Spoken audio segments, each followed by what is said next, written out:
നമസ്കാരം. മലയാളി വാർത്ത ഇൻസൈഡിലേക്ക് സ്വാഗതം. പത്മകുമാറിന്റെ ജാമ്യാപേക്ഷ കൊല്ലം വിജിലൻസ് കോടതി കീറിയെറിഞ്ഞു. കോടതി ജാമ്യം തള്ളിയ വാർത്തയറിഞ്ഞ് ജയിലിൽ മാനസിക വിഭ്രാന്തിയിൽ അലറി പത്മകുമാർ. പ്രായാധിക്യം, ആരോഗ്യ പ്രശ്നങ്ങൾ, താങ്ങാനാകാത്ത മാനസിക സമ്മർദ്ദം, ഇതെല്ലാം പത്മകുമാറിന്റെ അഭിഭാഷകൻ വാദിച്ചിട്ടും ജഡ്ജി അനങ്ങിയില്ല. ഒരു ദയാദാക്ഷിണ്യവും പ്രതീക്ഷിക്കേണ്ട എന്ന് തുറന്നടിച്ച് കോടതി.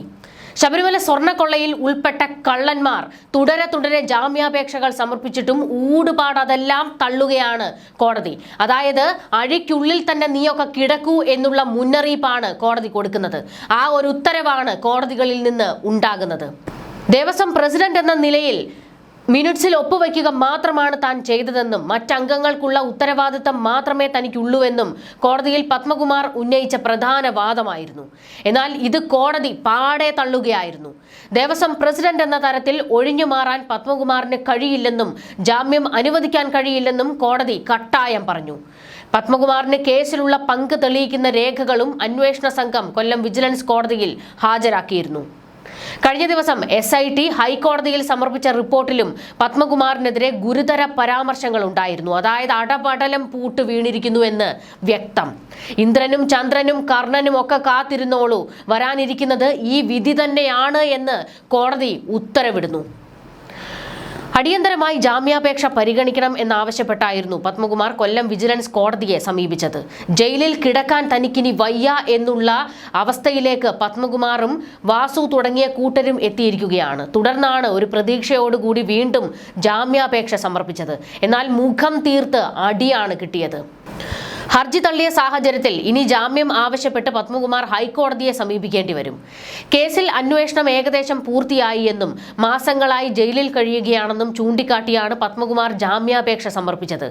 കേസിൽ നിർണായകമായ പങ്ക് വഹിച്ച ആളാണ് പത്മകുമാർ എന്ന് പ്രോസിക്യൂഷൻ നിലപാടെടുത്തതിനെ തുടർന്നാണ് കോടതി ജാമ്യം നിഷേധിച്ചത്.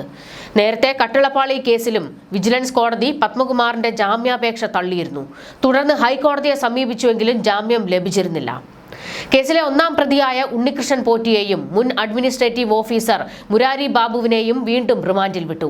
14 ദിവസത്തേക്കാണ് റിമാൻഡ്. കേസിൽ വീണ്ടും ഉണ്ണികൃഷ്ണൻ പോറ്റി ജാമ്യാപേക്ഷ സമർപ്പിച്ചു. ദ്വാരപാലക ശില്പ കേസിലും കട്ടളപ്പാളി കേസിലുമാണ് ജാമ്യാപേക്ഷ സമർപ്പിച്ചത്. ഹർജി 14-ന് കോടതി പരിഗണിക്കും. എന്നാൽ ഇപ്പോൾ കൊല്ലം കോടതി ജാമ്യാപേക്ഷ തള്ളിയതോടുകൂടി പത്മകുമാർ ഹൈക്കോടതിയിലേക്ക് പോകുമോ എന്നുള്ളതും ഒരു ചോദ്യമാണ്. മുൻപ് ഹൈക്കോടതിയിൽ എത്തിയപ്പോഴും ജാമ്യം തള്ളുകയായിരുന്നു ചെയ്തത്. പത്മകുമാർ ഇനി ഹൈക്കോടതിയിൽ പോയിട്ടും വലിയ കാര്യമൊന്നും ഉണ്ടാകില്ല. കടും പൂട്ടാണ് ഹൈക്കോടതിയും ഇട്ടിരിക്കുന്നത്. കാരണം ഹൈക്കോടതിയുടെ ഉത്തരവിന്റെ അടിസ്ഥാനത്തിലാണല്ലോ SIT ഈ അന്വേഷണം തന്നെ നടത്തുന്നത്. വാസുവിനും പത്മകുമാറിനും വിജയകുമാറിനും ശങ്കർദാസിനും പോറ്റി തുടങ്ങിയ എല്ലാവർക്കും അന്നത്തെ 2019 ദേവസ്വം ബോർഡിൽ ഉണ്ടായിരുന്നവർക്കെല്ലാം കൊള്ളയിൽ പങ്കുണ്ടെന്ന് ഹൈക്കോടതി പച്ചയ്ക്ക് പറഞ്ഞു കഴിഞ്ഞിട്ടുണ്ട്. അതുകൊണ്ട് തന്നെ ഒരു തരത്തിലും കോടതികളിൽ നിന്ന് ഇവർക്ക് ഇളവ് കിട്ടാൻ പോകുന്നില്ല, ജാമ്യം കിട്ടാനും പോകുന്നില്ല. പത്മകുമാറിന് ആരോഗ്യം ക്ഷയിച്ചു തുടങ്ങിയിട്ടുണ്ട്. സെല്ലിനുള്ളിൽ പലതരത്തിൽ മാനസിക വിഭ്രാന്തി കാണിക്കുകയാണിപ്പോൾ പത്മകുമാർ. ചെയ്തുപോയ പാപത്തിന്റെ ശമ്പളം പറ്റിക്കൊണ്ടിരിക്കുകയാണ് കൊള്ളക്കാർ എല്ലാവരും. താൻ ചാവേറാകുമോ എന്ന ഭയം പത്മകുമാറിനെ ഇപ്പോൾ വേട്ടയാടുന്നുണ്ട്. സ്വർണ്ണക്കൊള്ളയിൽ അകത്തായവരുടെ ഇപ്പോഴത്തെ അവസ്ഥ എന്താണെന്ന് ആകാംക്ഷയോടെ നോക്കുകയാണ് മലയാളികൾ. അതായത് അയ്യപ്പനെ കൊള്ളയടിച്ചവർക്ക് എന്ത് സംഭവിച്ചു എന്നറിയാനുള്ള ഒരു വ്യഗ്രത. കളവിന് കൂട്ടുനിന്നവരൊക്കെ നരകിക്കുകയാണ്. ജയിലിനുള്ളിൽ നിന്നുള്ള വിവരങ്ങൾ അനുസരിച്ച് എല്ലാവരും അയ്യപ്പനെ വിളിച്ച് കരഞ്ഞ് കാല് പിടിക്കുന്നുണ്ട്. ഇനിയുള്ള കാലം അകത്താണോ എന്ന ഭയം അവരെ ഭ്രാന്ത് പിടിപ്പിക്കുന്നു. പലരും സെല്ലിൽ ആഹാരം പോലും കഴിക്കുന്നില്ല. ഒന്നും മിണ്ടാതെ മൂലയിലിരുന്ന് സ്വയം പഴിക്കുന്നു, പിറുപിറുക്കുന്നു. സെല്ലിനകത്ത് ഒരു പ്രിവിലേജും ഇവർക്ക് ആർക്കും കിട്ടുന്നതുമില്ല. വാസുവിന് മാത്രമാണ് ഒരു മെത്തയും ഫാനും കൊടുത്തിരിക്കുന്നത്. അത് അയാളുടെ ആരോഗ്യ പ്രശ്നങ്ങൾ കോടതിക്ക് ബോധ്യപ്പെട്ടതുകൊണ്ടാണ്. ജയിലിലെ അയ്യപ്പ ഭക്തരായ പോലീസുകാർ കാട്ടുകള്ളന്മാരെ ഇക്ഷ വരപ്പിക്കുന്നുണ്ട്. ജയിലഴിക്കുള്ളിൽ സകല പ്രതീക്ഷയും നഷ്ടപ്പെട്ട് കൈകൂപ്പി അയ്യപ്പനെ വിളിക്കുകയാണ് ഇവരെല്ലാവരും. വാസു ഏതാണ്ട് ചാകാറായ നിലയിലാണ്. വിജയകുമാർ ആത്മഹത്യയുടെ വക്കിൽ. ജയശ്രീ ആശുപത്രി കിടക്കയിലാണ്. അവരുടെ ആരോഗ്യ പ്രശ്നങ്ങൾ ബോധ്യപ്പെട്ടതുകൊണ്ടാണ് സുപ്രീം കോടതി തൽക്കാലത്തേക്ക് അറസ്റ്റ് തടഞ്ഞിരിക്കുന്നത്. ശങ്കർദാസ് അസുഖം അഭിനയിച്ചതാണെന്നായിരുന്നു എല്ലാവരും കരുതിയത്. എന്നാൽ ഗുരുതരാവസ്ഥയിൽ ആശുപത്രി കിടക്കയിലാണ് ശങ്കർദാസ് ഉള്ളത്. പക്ഷാഘാതം അയാളെ വലിയ രീതിയിൽ തളർത്തിയിട്ടുണ്ട്. 2019 ദേവസ്വം ബോർഡിൽ ഉണ്ടായിരുന്നവർക്കെല്ലാം കൊള്ളയിൽ പങ്കുണ്ടെന്ന ഹൈക്കോടതി പരാമർശം, അതായത് തനിക്കെതിരായ പരാമർശം നീക്കണമെന്നാവശ്യപ്പെട്ട് ശങ്കർദാസ് സുപ്രീം കോടതിയെ സമീപിച്ചിട്ടും ഒരിളവും കിട്ടിയിരുന്നില്ലല്ലോ. പരാമർശം നീക്കാൻ കഴിയില്ല എന്ന് സുപ്രീം കോടതി തുറന്നടിച്ചിരുന്നു. ശങ്കർദാസിന്റെ അഭിഭാഷകൻ തലയും കുത്തിക്കിടന്ന് വാദിച്ചിട്ടും ജഡ്ജിയുടെ മനസ്സലിഞ്ഞില്ല. ഉന്നതരിലേക്ക് അന്വേഷണം എത്തണമെന്ന് തന്നെയായിരുന്നു സുപ്രീം കോടതിയും വ്യക്തമാക്കിയത്. ശങ്കർദാസ് പക്ഷാഘാതം വന്ന് പൂർണ്ണമായും ഇപ്പോൾ കിടപ്പിലാണ്. പക്ഷേ അറസ്റ്റ് നടപടി തടയാനാകില്ല. ആശുപത്രിയിലെത്തി അറസ്റ്റ് രേഖപ്പെടുത്താൻ ഒരുങ്ങുകയാണ് SIT. ശങ്കർദാസ്, വിജയകുമാർ, N. വാസു, പത്മകുമാർ, ഈ 4 പേരും സമൂഹത്തിലെ ഉന്നതരാണ്. പക്ഷെ ഇന്ന് അയ്യപ്പനെ കൊള്ളയടിച്ച കേസിൽ അകത്തായി ഇവരെല്ലാം നരകിക്കുകയാണ്. ഈ ഒരു തിരിച്ചടി അവർക്ക് താങ്ങാനാകുന്നില്ല. എത്രയും പെട്ടെന്നൊന്ന് പുറത്തേക്ക് ഇറങ്ങണം എന്നുള്ളതാണ് അവർ ആഗ്രഹിക്കുന്നത്. പക്ഷേ ഇനിയുള്ള കാലം അകത്ത് തന്നെ ആകാനാണ് സാധ്യത. ശബരിമല ശ്രീകോവിലിലെ കട്ടിളപ്പാളികൾ സ്വർണം പൊതിഞ്ഞതാണെന്ന് കൃത്യമായ അറിവുണ്ടായിട്ടും തിരുവിതാംകൂർ ദേവസ്വം ബോർഡ് പ്രസിഡന്റ് ആയിരുന്ന പത്മകുമാർ ബോർഡ് നോട്ട് തിരുത്തിയെന്നാണ് SIT ഹൈക്കോടതിയിൽ അറിയിച്ചിരിക്കുന്നത്. ഇത് ഗുരുതരമായ പിഴവാണ്. അറിഞ്ഞുകൊണ്ട് തെറ്റ് ചെയ്തിരിക്കുകയാണ്.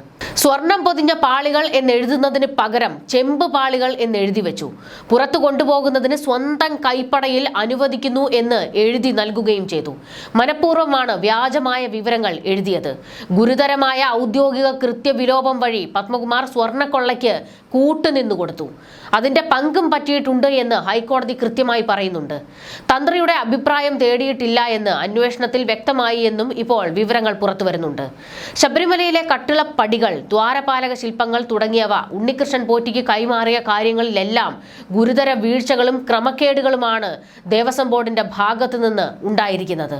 ഈ കേസിൽ ഗുരുതര കണ്ടെത്തലുകളുമായി പ്രത്യേക അന്വേഷണ സംഘം ഹൈക്കോടതിയിലെത്തുമ്പോൾ വ്യക്തമാകുന്നത് ദൈവതുല്യൻ തന്ത്രിയല്ല എന്നുള്ളത് കൂടിയാണ്.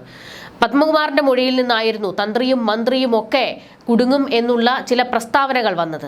എന്നാൽ പത്മകുമാർ എന്തിനാണ് അങ്ങനെ ഒരു പ്രസ്താവന നടത്തിയത്? താഴ്മൺ കുടുംബത്തിലെ തന്ത്രിമാർക്ക് ഇതിൽ പങ്കുണ്ടോ എന്നുള്ളൊരു ചോദ്യം അപ്പോൾ ഉയർന്നിരുന്നു. അവരെ പലതവണ SIT ചോദ്യം ചെയ്യുകയും ചെയ്തിരുന്നു. തന്നെ മാത്രം ശബരിമലയിൽ അശുദ്ധി വരുത്തിയത് ദൈവതുല്യനായ തന്ത്രിയല്ല, മറിച്ച് അധികാരം കയ്യിലുണ്ടായിരുന്ന രാഷ്ട്രീയ വമ്പന്മാരും ഉദ്യോഗസ്ഥരുമാണ് എന്നാണ് വ്യക്തമാകുന്നത് എന്നുള്ള ചില സൂചനകൾ പുറത്തു വരുന്നുണ്ട്. തന്ത്രിയുടെ പേരിൽ പുകമറയുണ്ടാക്കി സ്വർണം കടത്താൻ ശ്രമിച്ച പ്രസിഡന്റ് പത്മകുമാറിനും സംഘത്തിനും ഹൈക്കോടതിയിൽ അന്വേഷണ സംഘം നൽകിയ റിപ്പോർട്ട് വലിയ പ്രഹരം ഏൽപ്പിച്ചിരിക്കുകയാണ്. അറ്റകുറ്റപ്പണി നടത്താൻ തന്ത്രി ആവശ്യപ്പെട്ടിട്ടില്ല എന്നും അത്തരമൊരു രേഖ പോലും ഇല്ലെന്നും പോലീസ് കണ്ടെത്തിയിട്ടുണ്ട്. ഇത് തന്നെയല്ല, മഹസറിൽ തന്ത്രി ഒപ്പിട്ടെന്ന വാദത്തിനും തെളിവില്ല. തന്ത്രിയെ മുൻനിർത്തി സ്വർണ്ണ കവർച്ചയ്ക്ക് നിയമസാധുത നൽകാനായിരുന്നു ഇവരുടെ നീക്കമെന്ന് സൂചന പുറത്തു വരുന്നുണ്ട്. കേസ് ഹൈക്കോടതിയുടെ പരിഗണനയിലിരിക്കെ തെളിവുകൾ നശിപ്പിക്കാനും കേസ് അട്ടിമറിക്കാനും പ്രതികൾ ബംഗളൂരുവിൽ രഹസ്യയോഗം ചേർന്നതായിട്ടാണ് കണ്ടെത്തൽ. ഒന്നാം പ്രതി ഉണ്ണികൃഷ്ണൻ പോറ്റി, ഗോവർദ്ധൻ, പങ്കജ് ഭണ്ഡാരി എന്നിവർ ഒക്ടോബറിൽ ബംഗളൂരുവിൽ ഒത്തുകൂടി ഗൂഢാലോചന നടത്തിയതിന് ഫോൺ രേഖകൾ തെളിവായി അന്വേഷണ സംഘം കോടതിയിൽ അക്കമിട്ട് നിരത്തിയിട്ടുണ്ട്. CPM പത്തനംതിട്ട ജില്ലാ സെക്രട്ടേറിയറ്റ് അംഗവും ദേവസ്വം ബോർഡ് മുൻ പ്രസിഡന്റുമായ പത്മകുമാറിനെതിരെ അതീവ ഗുരുതരമായ കണ്ടെത്തലുകളാണ് SIT സംഘം ഇപ്പോൾ കോടതിയിൽ സമർപ്പിച്ചിരിക്കുന്നത്. സ്വർണം കവർന്നത് ആസൂത്രിതമായി പ്രതിയായ ഗോവർദ്ധനാണ്. വർഷങ്ങളായി ശബരിമലയിൽ ഇയാൾ സന്ദർശകനാണ്. എന്നാൽ ഈ കൊള്ളക്കാർക്ക് ശബരിമലയിലേക്ക് വഴി തുറന്നിട്ട് കൊടുത്തത് ദേവസ്വം ബോർഡാണ് എന്നുള്ളത് വ്യക്തമാകുകയാണ്. ശ്രീകോവിലിലെ സ്വർണത്തിന്റെ അളവിനെ കുറിച്ച് കൃത്യമായ ധാരണയുള്ള ഇയാൾ സ്വർണം കടത്താൻ മുൻകൂട്ടി പ്ലാൻ ചെയ്തിരുന്നു. അതിന് ദേവസ്വം ബോർഡിലെ പലരുമായും ഗോവർദ്ധനും പങ്കജ് ഭണ്ഡാരിയും ഉണ്ണികൃഷ്ണൻ പോറ്റിയും ഒക്കെ ബന്ധം സ്ഥാപിച്ചു എന്നുള്ളത് ഉറപ്പാണ്. പോറ്റിക്ക് ശബരിമലയിൽ സർവ്വ സ്വാതന്ത്ര്യവും കൊടുത്തത് ഈ പറയുന്ന ദേവസ്വം ബോർഡാണ്. 2019 ദേവസ്വം ബോർഡിൽ ഉണ്ടായിരുന്ന എല്ലാവർക്കും പോറ്റിയുമായി വളരെ അടുത്ത ബന്ധമാണുള്ളത്. മന്ത്രി കടകംപള്ളി സുരേന്ദ്രനും അന്ന് വലിയ രീതിയിൽ സൗഹൃദമുണ്ടായിരുന്നു പോറ്റിയുമായിട്ട്. അതുതന്നെയാണ് കടകംപള്ളിയെ കുടുക്കിയിരിക്കുന്നതും. ഇവിടെയാണ് ശബരിമല സ്വർണ്ണക്കൊള്ളയിൽ ഇനി ഈ കാട്ടുകള്ളന്മാർ എന്തൊക്കെ ന്യായീകരണങ്ങൾ നിരത്തിയാലും അതൊന്നും വിലപ്പോകുന്നില്ല. കാരണം SIT സംഘം കൃത്യമായ വിവരങ്ങൾ ഹൈക്കോടതിയിൽ സമർപ്പിച്ചിട്ടുണ്ട്. അന്വേഷണം പുരോഗതിയിൽ ഹൈക്കോടതി സംതൃപ്തിയും രേഖപ്പെടുത്തിയിട്ടുണ്ട്.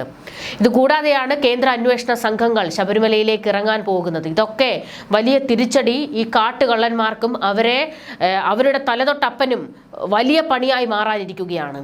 ഇത് അയ്യപ്പന്റെ ഒരു നിയോഗമായിട്ടാണ് എല്ലാവരും കാണുന്നത്. കാരണം പൊടുന്നനെയായിരുന്നു ശബരിമലയിൽ നടന്ന സ്വർണ്ണക്കൊള്ളയുടെ വിവരങ്ങൾ പുറത്തേക്ക് വരുന്നത്. പിന്നീട് ഹൈക്കോടതി അതിശക്തമായി ഈ കേസിൽ ഇടപെടുന്നു. ഹൈക്കോടതിയുടെ നിർദ്ദേശമനുസരിച്ച് ഒരു അന്വേഷണ സംഘത്തെ രൂപീകരിക്കുന്നു. അവർ തിടുക്കപ്പെട്ട് പല അന്വേഷണ മേഖലകളിലേക്കും കടക്കുന്നു. പലരുടെയും അറസ്റ്റ് രേഖപ്പെടുത്തുന്നു. പത്മകുമാറിന്റെ അറസ്റ്റ് വരെ നടക്കുമെന്ന് നമ്മൾ കരുതിയില്ല. ഏകദേശം ഒരു മുരാരി ബാബുവിലും ഡി സുധീഷിലും ബൈജുവിലും ഒക്കെ അത് നിർത്തും എന്നായിരുന്നു നമ്മൾ കരുതിയത്. കാരണം അവിടെ വമ്പന്മാരെ സംരക്ഷിച്ചുകൊണ്ട് ചില ചെറിയ മീനുകളെ ഇട്ടുകൊടുത്ത് വമ്പന്മാർ രക്ഷപ്പെടും എന്ന് നമ്മൾ കണക്ക് കൂട്ടി. പക്ഷേ ഹൈക്കോടതി ഒരു ഉടുമ്പിൻ പിടുത്തം പിടിച്ചതോടുകൂടി വാസുവും പത്മകുമാറും വിജയകുമാറും അറസ്റ്റിലായിരിക്കുന്നു. ശങ്കർദാസിനെ ഏത് നിമിഷവും വേണമെങ്കിലും അറസ്റ്റ് ചെയ്യാം. പക്ഷേ അയാൾ അതീവ ഗുരുതരാവസ്ഥയിൽ തന്നെയാണ് എന്നുള്ളത് കോടതിക്കും ബോധ്യപ്പെട്ടിരിക്കും. അയാൾക്ക് ഒന്ന് നാവനക്കാൻ പോലും കഴിയാത്ത അവസ്ഥയിലേക്ക് ആശുപത്രി കിടക്കയിൽ നരകിക്കുകയാണ് എന്നുള്ളത് വ്യക്തമാകുന്നു. പക്ഷേ അറസ്റ്റ് രേഖപ്പെടുത്തിയേ മതിയാകൂ. ഇനി ബാക്കിയുള്ളവരിലേക്ക് ഈ അന്വേഷണം പോകണം. പത്മകുമാർ പറഞ്ഞതുപോലെ തന്ത്രിക്കും മന്ത്രിക്കും പങ്കുണ്ടെങ്കിൽ, എന്നാൽ തന്ത്രിയെ ഇപ്പോൾ SIT സംഘം മാറ്റി നിർത്തുന്നു. അതെന്തുകൊണ്ടാണ് എന്നുള്ളതും ഇനി പുറത്തു വരാനിരിക്കുന്നതേ ഉള്ളൂ. തന്ത്രി കുടുംബത്തിലേക്ക് നീളുന്ന ചില സംശയങ്ങളൊക്കെ ഉണ്ടായിരുന്നു. അതിലൊക്കെ കൃത്യമായ അന്വേഷണം നടത്തിയിട്ടാണോ തന്ത്രിയെ ഇപ്പോൾ ഈ അന്വേഷണത്തിൽ നിന്ന് മാറ്റി നിർത്തുന്നത് എന്നുള്ളതും ഒരു ചോദ്യമാണ്. മന്ത്രി ഇപ്പോഴും അവിടെ തന്നെയുണ്ട്. തന്ത്രിക്ക് പങ്കില്ല എങ്കിൽ അത് കോടതിയിൽ എത്തുമ്പോൾ കോടതി ബാക്കി കാര്യങ്ങൾ തീരുമാനിക്കും. പക്ഷേ മന്ത്രിയെ ഇപ്പോൾ മാറ്റി നിർത്തിയിരിക്കുകയാണ്. അങ്ങനെയെങ്കിൽ മന്ത്രിയിലേക്കായിരിക്കും ഇനി അടുത്തതെത്താൻ പോകുന്നത്. ദൈവതുല്യൻ ആരാണ്? അതാണ് കേരളം ഉറ്റുനോക്കുന്നത്. പത്മകുമാറിന്റെ വായിൽ നിന്ന് വന്ന ആ ദൈവതുല്യൻ ശബരിമലയിൽ സ്വർണ്ണക്കൊള്ളയ്ക്ക് വഴിയൊരുക്കി കൊടുത്ത ആ ദൈവതുല്യനിലേക്കാണ് ഇനി അന്വേഷണം പോകേണ്ടത്. എന്തായാലും വമ്പന്മാർ ഇനിയും കുടുങ്ങാനുണ്ട് എന്നുള്ളത് ഏകദേശം ഉറപ്പായിരിക്കുന്ന ഘട്ടമാണ്. പത്മകുമാറിനും വാസുവിനും വിജയകുമാറിനുമൊക്കെ നിരാശ സമ്മാനിക്കുന്നതാണ് കോടതിയുടെ ഇടപെടലുകൾ. ഒരു തരത്തിലും ഇവർക്കാർക്കും ജാമ്യം കൊടുക്കാൻ കോടതി തയ്യാറാകുന്നില്ല. കാട്ടുകള്ളന്മാരെ കാത്തിരിക്കുന്നത് ജയിൽവാസം തന്നെയാണെന്ന് ഉറപ്പ്. ന്യൂസ് ഡെസ്ക് മലയാളി വാർത്ത ഇൻസൈഡ്.